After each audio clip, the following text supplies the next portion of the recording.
Hello, friends. A very warm welcome to Ansarkari. And in this series of different topics which have been taking up for the world history, today we are going to discuss about Great Depression and economic perspective. It is very important to pick it up here because we already discussed what happened during the First World War.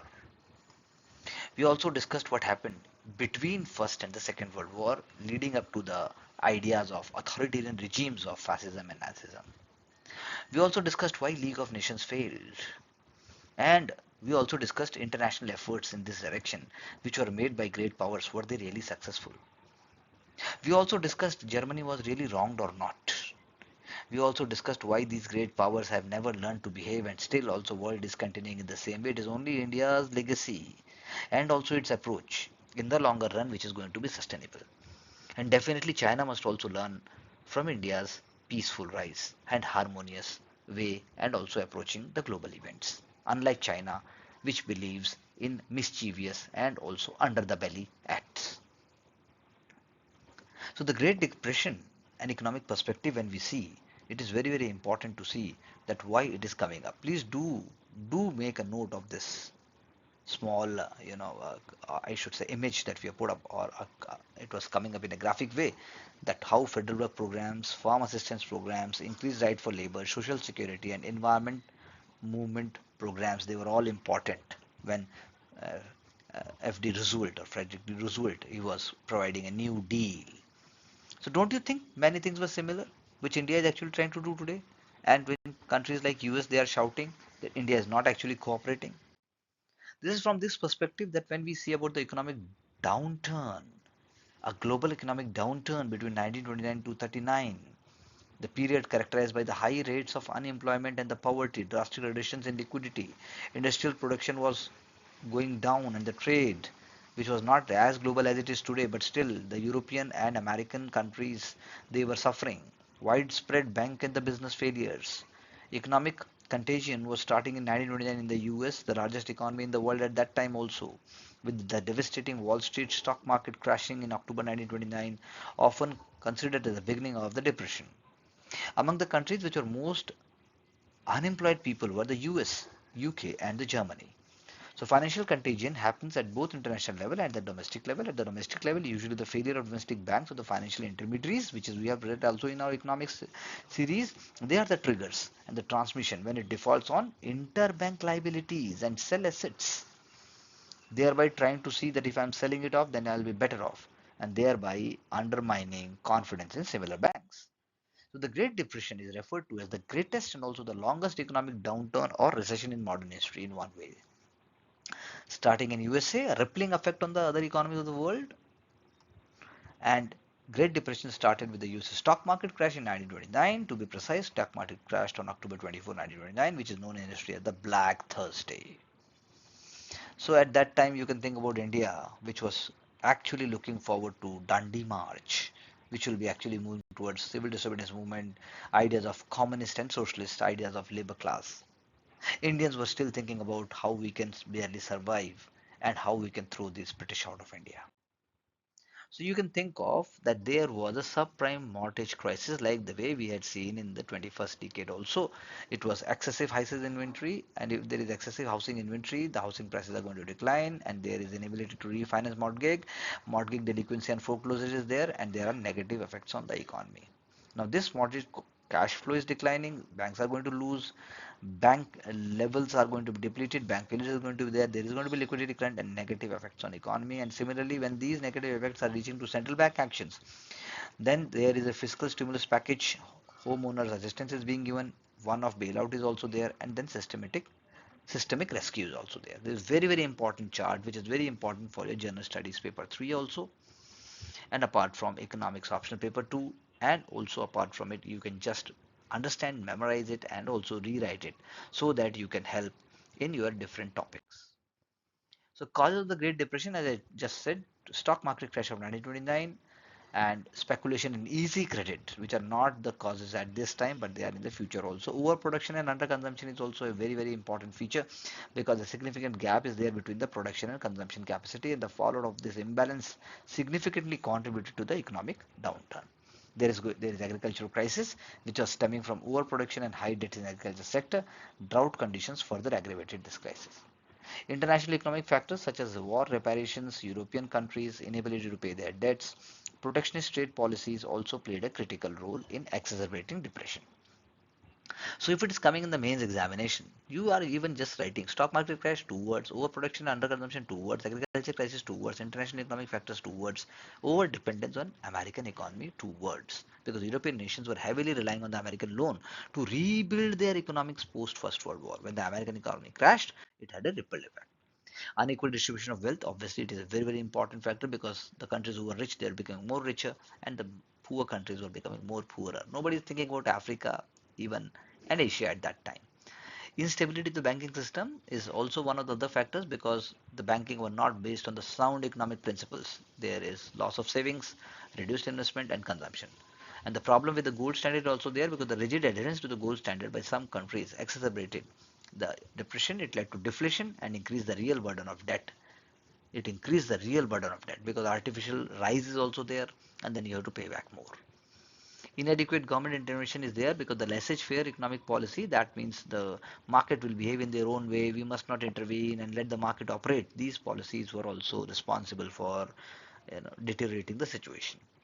Tight monetary policy adopted by the Bank of America because they were not actually pulling a lot of liquidity in the market, they were keeping their hands tight, they were squeezing it. These things were responsible in so many ways for creating this situation. Samut-Hawley Tariff Act of 1930, which imposed high taxes on imported goods, like the way today we speak about. A retaliation for the same, the trade partners imposed high tariffs on goods made in the USA, which resulted in the decline in the world trade by two-thirds between the periods of 1929 to 34. So my question to you is that what USA had been doing in the last couple of months and then it continued to do so, don't you think that the world trade will also be going down and it will be more bilateral in nature, which will be actually surviving? And the reduction in purchases is also there due to diminished savings. Dust bowl is a fact and also is a phrase which is used for the period of severe dust storms which greatly damaged the ecology and agriculture of the American and Canadian prairies in 1930s. It was a combination of natural factors, that is severe drought, and human-made factors, that is failure to apply dry land farming methods to prevent soil erosion or to prevent wind erosion, I should say. Most notably, the destruction of natural topsoil by the settlers in the region. The drought came in three waves: 1934, 36, 39, and 40. So the high plains experienced drought conditions as long as 8 years. It exacerbated already existing agricultural recession, and the Dust Bowl worsened the already existent agricultural crisis because of severe drought and soil erosion. You can just have a look how the life was. Why US is forgetting his own days. His time will also come where it has to understand that the world never remains the same. Severe dust bowl, again the drought during depression, as I can show you the migration routes and the dust bowl region. See, all these regions are there and it is greater than 50% in these regions.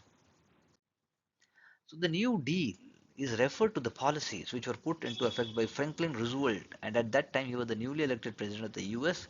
He orchestrated policies like Emergency Bank Act, Emergency Farm Mortgage Act, and Agriculture Adjustment Act. Three key phrases you must write.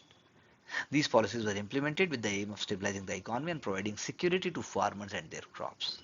And the new policies paved the way to inject stability in the economy.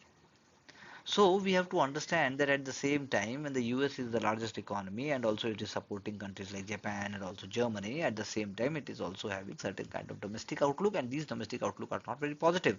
And even it is going to be, or you can say the cost is going to be paid by the rest of the world also.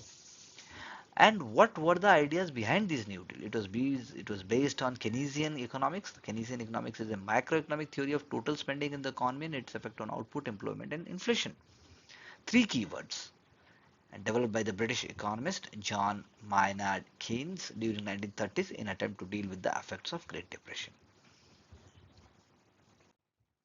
The central belief of Keynesian economics is that the government intervention, okay, unlike the laissez-faire, government intervention can stabilize the economy. So Keynes' theory was the first to sharply separate the study of economic behavior and individual incentives from the study of broad aggregate variables and constructs. He was trying to give a certain kind of other illustration which was not yet given by anyone. He was talking about how economics are not only changing and reflecting and also impacting a nation but also individual and group of people. He was believer of the idea that government should and could stimulate the economy. Why don't government is giving loans? So it set lefty goals to create and maintain national infrastructure, full employment and healthy wages. Government of India, if you see today, then they is using so many elements of Keynesian economics. The government set about achieving these through price, wage, and even production controls. Some economists claim Roosevelt continued many of the Hoover's interventions just on a larger scale.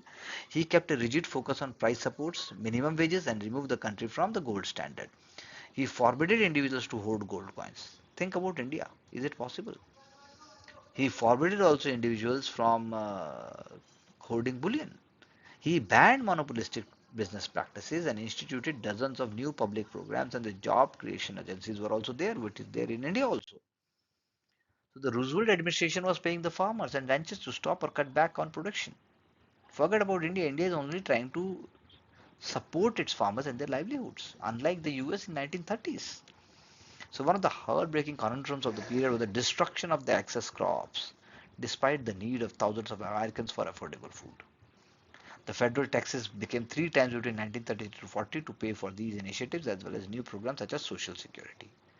These increases include hike in excise taxes, personal income taxes, inherent taxes, corporate taxes, and also excess profit taxes. Please remember, write it down so that you can bring a quality answer in the mains examination. So you see, this is Hoover, it is shown over here, it is Roosevelt, and the bank problems, unemployment, farm problems, tariff, war debts, budget, and Hoover is actually going to help. And also it is impacting elections very, very greatly. So you can see how things work. So the New Deal led to a measurable, okay, very key word here, measurable results including financial system reforms and stabilization. Also boosted public confidence. Roosevelt declared bank holiday for an entire week in March 1933 to prevent institutional collapse due to panic withdrawals, followed by a construction program, a network of dams, bridges, tunnels, and roads. Because these are going to open up the federal work program. Don't you think it is a Manrega of other kind in the US, employing thousands of people? The economy showed some recovery, but the rebound was far too weak for the New Deal's policy to be deemed successful in pulling America out of Great Depression. But why is it so? Historians and economics disagree on the reason. Keynesians blame a lack of federal spending, saying that Roosevelt didn't go far enough in his government-centric recovery plans. He should have done more. Roosevelt may have prolonged the depression just as Hoover did before him by trying to spark immediate improvement instead of letting the economic or business cycle follow its usual 2 year course of hitting the bottom and then rebounding. It's a usual course. A study by two economists at the University of California and Los Angeles estimated the New Deal extended the Great Depression by at least 7 years. So the New Deal, which is aimed at addressing the problems of Great Depression by implementing several different programs, was also going through different kind of challenges. So when did the Great Depression end? It ended in 1941. At the same time, US enters World War II. And most economists cite this as end date because it was the time when unemployment dropped and GDP increased. What is the bottom line? The Great Depression was the result of unlucky combination of factors including a flip-flop, federal rates and protectionist tariffs. What do you mean by protectionism? Like in the today's time, government policies that restrict international trade to help domestic industries, like what the China is doing, and like what the US is also asking for to other countries to do. Protectionist policies are usually implemented with the goal of improving economic activity within a domestic economy, but can also be implemented for the safety and quality concerns, like the way we say. But inconsistently applied, the government intervention efforts, if it is inconsistently applied along with the government efforts, I should say, then it is not going to be really helpful. So the depression could have been shortened or even avoided by the change of any of these factors, which was not done in a rightful way.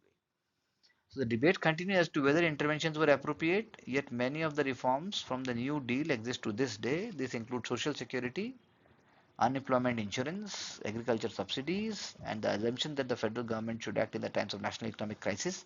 It is strongly supported by the government and people, and this legacy is one of the reasons why the Great Depression is considered as one of the most important events in the modern American history, and it had a direct indirect impact on the rest of the world also. So Black Thursday we have just said, Dust Bowl, New Deal, Smoot-Hawley Act, FDR took office, and the economy started to gain depression. When depression was about to be over by 1941. So there are a number of questions which have been asked. Critically examine the New Deal of the free. So we have to go in little deeper when you are writing answer. Why did he want to into the sort of socialism? And this is seen as a momentous consequence, one of the consequences in the economics as well as political sphere.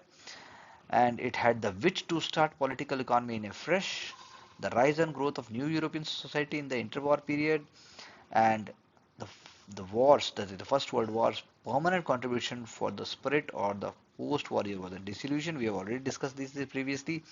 Roaring 20s in Europe and America had many positive points. That means it helped women to uplift themselves in the region and critically analyze. We have already discussed certain elements of this question also indirectly. So you must keep on moving in a smart and confident way. Make down these points, write down, understand, and create your own notes along with the answers so that you are able to get confidence and you are going to create a kind of an understanding along with the current affairs. When you write these answers, I'll be checking them because this is a very important part of this program, and then only you will be able to create a chronology in your mind, and you must not hesitate in asking any of the doubts, because at Ansarkari we promote critical thinkings, we promote you to come out of the comfort zone, because either today or tomorrow you have also to understand what is the right pedagogy for getting success, which we not just preach, we don't preach it, we practice and inculcate in our aspirants. Thank you very much.